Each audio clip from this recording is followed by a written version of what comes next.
Hi மக்களே, எல்லோரும் எப்படி இருக்கீங்க? நான் நல்லா இருக்கேன். இப்போ தான் டயாலிஸ் முடிச்சுட்டு வந்தேன் மக்களே. ஒரு சிஸ்டர் கமெண்டில் கேட்டிருந்தாங்க, நீங்கள் எப்படி வெயிட் செக் பண்ணுறீங்க அப்படின்ட்டு. என்கிட்ட வெயிட் செக் பண்ணுற மிஷின்லாம் ஒன்றுமே இல்லை மக்களே. நான் வெயிட் செக் பண்ணுறது இந்த கயிறு மூலமாக தான். இப்போ டயாலிஸ் பண்ணால் கீழே வர வந்துடும் அந்த கயிறு.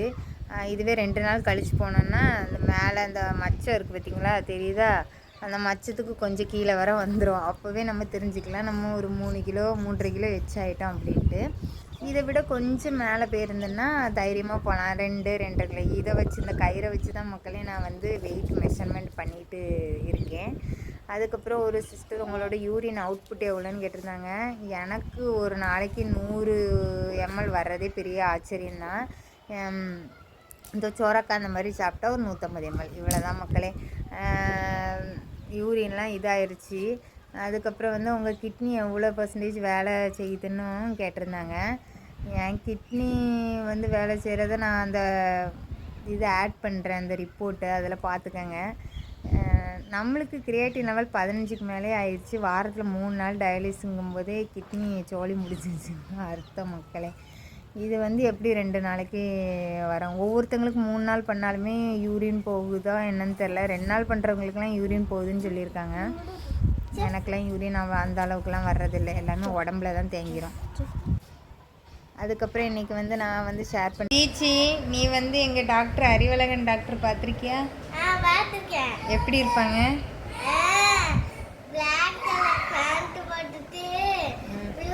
சட்டை போட்டுட்டு அதுக்கப்புறம் ஒரு கண்ணாடி போட்டுட்டு ப்ளூ கலர் மாஸ்க் போட்டுட்டு வருவாங்களா? எங்க டாக்டர் எப்படி, நல்ல டாக்டரா கெட்ட டாக்டரா? நல்ல டாக்டர் தான்.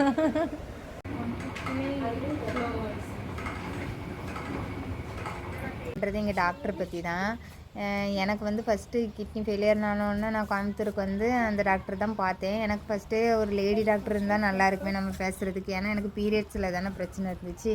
அதனால் நல்லா இருக்குமேன்னு அப்படி நினச்சி தான் இது பண்ணேன். ஆனால் எங்கள் டாக்டர் எப்போதுமே லேடி டாக்டர் கூட இப்படி பார்ப்பாங்களான்னு தெரியாது. எங்கள் டாக்டர் அவ்வளோ இதாக பார்த்தாங்க. எனக்கு பீரியட்ஸு ரொம்ப ஹெவியாக போகும்போதும் சரி, நான் ஹாஸ்பிட்டலில் அட்மிட் ஆகி எல்லா பிரச்சனையும் இருக்கும்போதும் சரி, ஒவ்வொரு டாக்டருக்காக கால் பண்ணி பார்க்க சொல்லுவாங்க. அதே மாதிரி லேடி டாக்டரு பீரியட்ஸ் சம்மந்தமாக பார்க்குறதுக்கு, அப்புறம் நுரையீரல் டாக்டரு, அப்புறம் ஹார்ட் டாக்டர் கண்டிப்பாக. ஏன்னா ஹார்ட் பீட்டு எல்லாத்துக்குமே நார்மல் ரேஞ்ச் 60லேருந்து 70 இந்த மாதிரி தான் இருக்கும், 80 இந்த மாதிரி தான் இருக்கணுமா. ஆனால் எனக்கு 160க்கு மேலே ஆயிடுச்சு. ஹார்ட் பீட்டு முதல்ல இருந்துச்சுங்க, படப்படன்னு அடிச்சுக்கிட்டே இருக்கும். அது நானும் ஒரு தடவை டிரான்ஸ்பிளான்ட்டுக்கெலாம் ஓகே ஆச்சு பார்த்தீங்களா. அது அப்போ நான் எல்லா டாக்டர்கிட்டையுமே சைன் வாங்கணும், நான் ஃபிட்டுன்னுட்டு. அப்போ நான் போய் பார்க்கும்போது தான் தெரியும், ஹார்ட் டாக்டர்லாம் எவ்வளோ பிஸியான டாக்டர், நுரையீரல் டாக்டர்லாம் எவ்வளோ பிஸியான டாக்டர். இவங்கெல்லாம் வந்திருக்காங்களே, நம்மளுக்கு நார்மல் வார்டில் பார்க்க வந்தாங்க. டேப்லெட்லாம் இது பண்ணி கொடுத்தாங்க. நானும் இப்போ ஹார்ட்டுக்கு டேப்லெட் எடுத்துகிட்டு தான் இருக்கேன். அப்படி பார்க்கும்போது எங்கள் டாக்டர் மேலே எனக்கு நல்ல மரியாதையாக இருந்துச்சுங்க. அதேமாதிரி ஒவ்வொரு தடவையும் நான் ஐசியூவில், அதுக்கப்புறம் இந்த ஹாஸ்பிட்டலில் அட்மிட் ஆகி போகணும் பார்த்தீங்களா, டிஸ்சார்ஜ் பண்ணும்போது கொஞ்சம் பர்சன்டேஜ் டிஸ்கவுண்ட் பண்ணி அந்த இது பண்ணி கொடுப்பாரு. ஏன்னா நம்மளோட கஷ்டம் அவருக்கு தெரியும். அதனாலேயே டிஸ்கவுண்ட் பண்ணுவார். இப்போவுமே எனக்கு டயாலிஸ் ஃபீஸ் கொஞ்சம் டிஸ்கவுண்ட் பண்ணியிருக்காரு. எல்லாருமே காப்பீட்டு திட்டத்தில் எதுக்கு பண்ணலை அப்படின்னு கேட்குறீங்க. காப்பீட்டு திட்டம் நான் டயாலிஸ் ஸ்டார்ட் பண்ணும்போதே எனக்கு முன்னாடியே 60 பேர் வெயிட்டிங்கில் இருந்தாங்க. எல்லா ஹாஸ்பிட்டல்லையுமே இப்படி இருப்பாங்க மக்களே. போன உடனெல்லாம் யாருமே இது பண்ண மாட்டாங்க.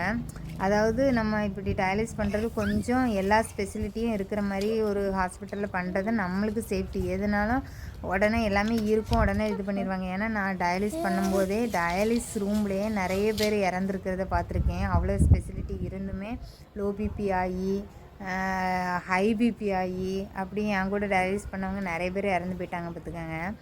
அதனால் நான் அங்கிட்டு இங்கிட்டு மாறுறதுக்கு எனக்கு பயமாக இருக்குது. ஒரே ஹாஸ்பிட்டலில் பார்க்குறது தான் பெஸ்ட்டுன்னு நான் நினைக்கிறேன். ஏன்னா ஒரு வாரத்தில் நம்ம அன்றைக்கி தான் பார்த்துருப்போம், டயாலிஸ் பண்ணிவிட்டு நம்மகிட்ட பேசிட்டு போயிருப்பாங்க. அடுத்த இதில் பார்த்தா இல்லை, அவங்களுக்கு ஒருத்தங்கலாம் வீட்டில் ஹை பிபி ஆகி இறந்துட்டாங்களாமா. ஹாஸ்பிட்டலில் டயாலிஸ் பண்ணும்போதே லோ பிபி ஆகி இறந்துடுறாங்க. நான் என்ன சொல்கிறேன்னா, இதெல்லாம் ஒரு 50-60 வயசுக்கு மேலே தான் இருந்தாலும் நம்ம ஃப்ரெண்டாக பழகியிருப்போம். அவங்கெல்லாம் இன்றைக்கி பார்த்துட்டு நாளைக்கு இல்லைங்கிறம்போது ரொம்ப கஷ்டமாக இருக்குது. அதனாலே ஒரு டயாலிஸ் பண்ணுற பேஷண்ட் வந்து எல்லா ஸ்பெசிலிட்டியும் இருக்கிற மாதிரி ஒரு ஹாஸ்பிட்டலில் பண்ணுறது பெஸ்ட்டு. அதனால் இந்த ஹாஸ்பிட்டலில் வெயிட்டிங் லிஸ்ட்லேயே 60 பேர் பக்கம் இருந்தாங்க. இப்போ எவ்வளோ ஆயிருக்குன்னு தெரியல. நான் வந்து இந்த புதன்கிழமை டாக்டரை பார்க்க போனேன். ஏன்னா வந்து நான் டயாலிஸ் பண்ணும்போது எனக்கு தலைவலி வருது பார்த்தீங்களா, அதனால் என் கூட சக பேஷண்ட்டு கார்த்திக்னு ஒருத்தவங்க டயாலிஸ் பண்ணுவாங்களா, அவங்க அம்மா தான் திட்டி அனுப்பிவிட்டாங்க. போய் டாக்டரை பாரு, அவங்க மாத்திரை ஏதாவது மாற்றி தருவாங்க, நீ எவ்வளோ நாள் மாதம் இப்படி டெய்லியும் தலைவலியில் இருப்பா அப்படின்னு சொல்லிட்டு அனுப்பிவிட்டாங்களா. நான் அப்புறம் அவங்க சொன்னாங்களேன்ட்டு போய் டாக்டரை பார்த்தேன். அவங்க வந்து ஒரு டேப்லெட் எழுதி கொடுத்தாங்க. அது வந்து நல்ல தூக்கம் நல்லாவே வருதுங்க. நைட்டு முன்னாடிலாம் வந்து ஒரு டைம் எந்திரிச்சிட்டேன்னா என்னால் தூங்க முடியாது. இப்போ 2 நாளாக போட்டிருக்கேன், எனக்கு நல்லாவே தூக்கம் வருது. அப்புறம் இன்னைக்கு வெள்ளிக்கிழமை டயாலிஸ் பண்ணேன்னா தலைவலி அந்த அளவுக்கு இல்லை தலைவலியே.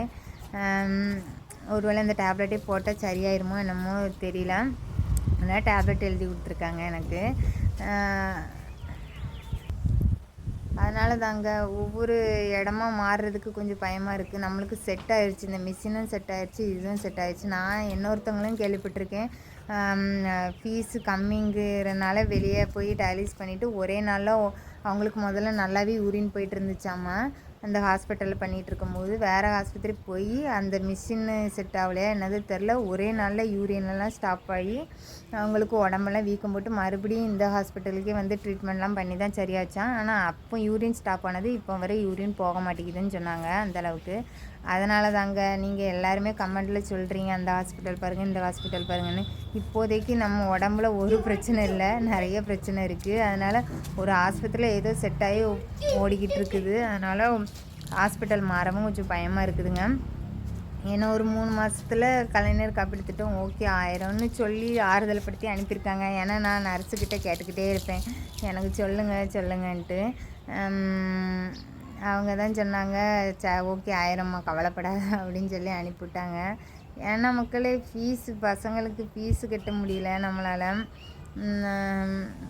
அப்புறம் வீட்டு வாடகை பார்க்கணும், ஒன்றுமே இல்லை, வேலையும் ஒழுங்காக வியாபாரமும் இல்லாமல் இப்படிலாம் இருக்கும்போது எப்படி மக்களை பண்ணுறது. அதனால் போயிட்டு டாக்டரையும் நர்ஸையும் தான் போட்டு கரைஞ்சிக்கிட்டே இருக்கிறது, எனக்கு ஏதாவது பண்ணுங்கன்ட்டு. டாக்டர் எப்போதுமே அவரால் முடியலைனாலும் முடியுமா நான் பேசுகிறேன் அப்படி இப்படின்னு சொல்லுவார். மாதம் போய் கரைஞ்சிக்கிட்டே இருப்பேன், எனக்கு கலைஞர் காப்பீடு திட்டத்தில் பண்ணி கொடுங்கன்ட்டு. நான் போக மாட்டேன், ஹஸ்பண்டு ஓகே பண்ணித்தரேன் அப்படின்னு சொல்லுவார். ஏன்னா அவரால் முடியாது, இதுக்கும் அதுக்கும் அவருக்கும் சம்மந்தமே கிடையாது. இருந்தாலும் நம்ம மனசு கஷ்டப்படக்கூடாதுன்னு அவர் வந்து ஓகே பண்ணித்தரேன்னே சொல்லுவார். டாக்டர் ரொம்ப நல்ல டாக்டர் மக்களே. வீடியோ பிடிச்சிருந்தால் லைக் பண்ணுங்கள், கமெண்ட் பண்ணுங்கள், சப்ஸ்கிரைப் மறக்காமல் பண்ணுங்கள் மக்களே. என்னைய மாதிரி இருக்கிறவங்களுக்கு சப்போர்ட் பண்ணுங்கள். அதுக்கப்புறம் ஒரு சிஸ்டர் சொல்லியிருந்தாங்க, அவங்க டெட் எக்ஸாம் கூட படிக்காமல் இருந்தேன், இப்போ நான் அந்த டிஎன்பிசி படித்தேன்னு சொல்லி போட்டிருந்தேன் பார்த்தீங்களா, அந்த வீடியோவில் சொல்லியிருந்தாங்க நான் இனி படிக்க போகிறேம்மான்னு. எனக்கு ரொம்ப சந்தோஷமாக இருந்துச்சு. ஏன்னா நம்மளால் ஒரு சிஸ்டர் இவ்வளோ நாள் படிக்காமல் இருந்துட்டு மறுபடியும் படிக்கிறேன்னு சொல்கிறது எனக்கு வந்து ரொம்ப சந்தோஷம்தான். அதனால் டயாலிஸ் ஒரு சிஸ்டர் சொல்லியிருந்தாங்க, அவங்க அம்மா கூட டயாலிஸ் பண்ணாமல் இறந்து போயிட்டாங்க அப்படின்னு. டயாலிஸ் பண்ணுறதெல்லாம் ரொம்ப கஷ்டம்லாம் கிடையாதுங்க. ஒவ்வொருத்தங்க பாடியில் ஒவ்வொருத்தங்க நார்மலாக வந்து தூங்கி பண்ணிட்டு போகிறாங்க, ஒவ்வொருத்தங்களுக்கு அப்படி இருக்கும். நம்ம வந்து நம்மளுக்கு என்ன பண்ணுதோ அதை டாக்டர்கிட்ட சொல்லி கரெக்டான மெடிசன் எடுத்துக்கிட்டோன்னா டயாலிஸ் பண்ணுறதும் ஈஸி தான். அதனால் இந்த ஊசி குத்தும் போது மட்டும்தான் மக்களே வலிக்கும், அதை தாங்கி தான் ஆகணும், வேறு என்ன பண்ணுறது. அதுக்கப்புறம் வெயிட்டு தூக்காமல் அப்படியே மிஷினை கரெக்டாக வச்சுக்கோங்க. எங்கள் வீட்டில் வந்து ஹெவி வேலையெல்லாம் அவங்க தான் மக்களே செய்வாங்க. அது சின்ன வேலை, வீடு துடைக்கிறது, வீட்டை பெருக்கிறது, அதுக்கப்புறம் சமையல் பண்ணுறது நான் என் வேலை தான். அதுக்கப்புறம் சமையல் கட்டெல்லாம் க்ளீன் பண்ணுறது எல்லாமே நான் வேலை தான். ஹெவி வேலைன்னா என்னென்னா துணி துவைச்சி கூட மிஷின் தந்துடும், அலசி காயப்படுறது நான் பார்த்துக்குவேன். சில சமயம் அவங்களுக்கு மிஷினில் துவைக்கிறது பிடிக்காது பார்த்துக்கோங்க. அதனால் அவங்க வந்து கையாலேயே துவைப்பாங்க. கையால் துவைக்கும் போது நான் அலசி எடுத்துருவேன். இப்படி ஷேர் பண்ணி செய்யணும் மக்களை, வேறு வழியே இல்லை. நம்ம பசங்களுக்காண்டி இருந்தாகணுமே, அதனால் நம்ம 2 பேரும் ஷேர் பண்ணி செஞ்சுக்குவோம் மக்களே. அதனால் வந்து யாருமே டயாலிஸ் பண்ணுறது கஷ்டம் அப்படின்னு சொல்லிட்டு வீணாக ஒரு உயிரெல்லாம் இப்படி விட்டுறாதீங்க மக்களே. எனக்கு கேட்கும்போதே ரொம்ப கஷ்டமாக இருந்துச்சு. பேஷண்ட்டாக இருக்கிறவங்க வந்து வாயெடுத்து எதுவுமே கேட்க மாட்டாங்க. நம்ம கூட இருக்கிறவங்க தான் ஃபோர்ஸ் பண்ணணும், கண்டிப்பாக டயாலிஸ் பண்ண நல்லா இருப்பா அப்படின்னு ஆறுதலாக நீங்கள் தான் மக்களே வார்த்தையை சொல்லணும். வீணாக வந்து டயாலிஸுக்காண்டி பயந்துலாம் இது பண்ணிடாதீங்க. ஆனால் கிட்னி ஃபெயிலியர் மட்டும் யாருக்குமே வரக்கூடாது மக்களே. இந்த நோய் ஒரு நம்மளை சாகவும் விட மாட்டேங்குது, வாழவும் விட மாட்டேங்குது, ஏதோ நடுவில் கிடந்து தத்தளிச்ச மாதிரி இருக்குது. இருந்தாலும் பசங்க இருக்காங்களே, சின்ன சின்ன பசங்களாக இருக்காங்க பார்த்தீங்களா, அவங்களுக்காண்டி நம்ம இருந்து தானே ஆகணும். அதனால் எப்படியோ போகுது மக்களே. அதனால்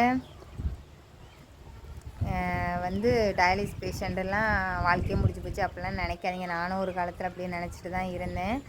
இப்போ வந்து அதெல்லாம் மறந்து இப்போ எனக்கு வாழணும்னு ஆசையாக இருக்குது மக்களே.